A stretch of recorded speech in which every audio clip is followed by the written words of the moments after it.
Hello friends, রমাস cooking চ্যানেলে সবাইকে স্বাগত। আজকে নিয়ে এসেছি আপনাদের সামনে দই পটলের রেসিপি। এর জন্য প্রথমেই আমি একটা মশলা রেডি করে নেব। তার জন্য লাগবে 1 চামচ আদা বাটা, স্বাদ মতো লবণ, সামান্য পরিমাণে হলুদ গুঁড়ো, হাফ চামচের মতো কাশ্মীরি লঙ্কা গুঁড়ো, হাফ চামচের মতো জিরে গুঁড়ো, হাফ চামচের মতো ধনে গুঁড়ো। এবারে সামান্য পরিমাণে জল অ্যাড করে একটা মিহি পেস্ট বানিয়ে নেব। এবার এটাকে 10 মিনিটের জন্য আলাদা করে রেখে দেব। এবারে গ্যাস অন করে একটা কড়া বসিয়ে দিলাম। কড়ার মধ্যে আমি 3 চামচের মতো এখানে সরষের তেল দিয়েছি। এবারে পটলগুলোকে নুন হলুদ মাখিয়ে রেখেছিলাম, সেগুলো আমি এবারে তেলে দিয়ে দেব।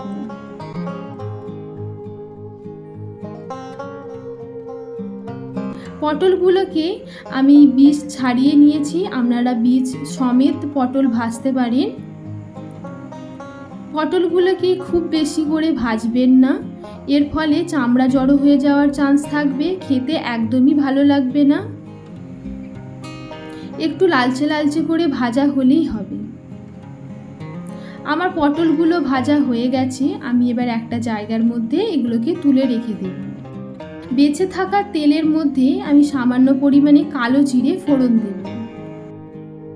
এবারে কেটে রাখা টমেটোগুলোকে এর মধ্যে দিয়ে দিলাম। সুন্দর করে নাড়াচাড়া করতে থাকবো। টমেটোটাকে একটু ভালো করে কষিয়ে নেব।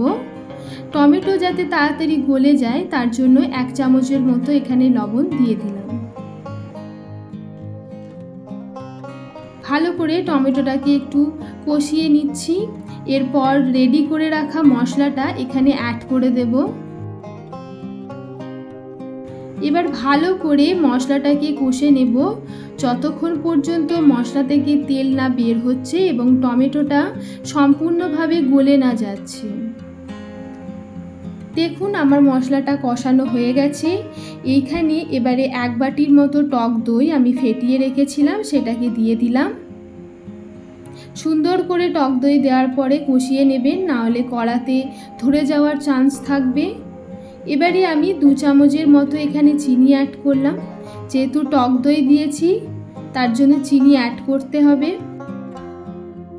আমি 1 চামচ সর্ষে এবং 1 চামচের মতো পোস্ত আর কয়েকটা কাঁচা লঙ্কা দিয়ে একটা পেস্ট বানিয়ে রেখেছিলাম, সেটাকে এখন এর মধ্যে দিয়ে দিলাম এবং খুব ভালোভাবে এটাকে নাড়াচাড়া করতে থাকব।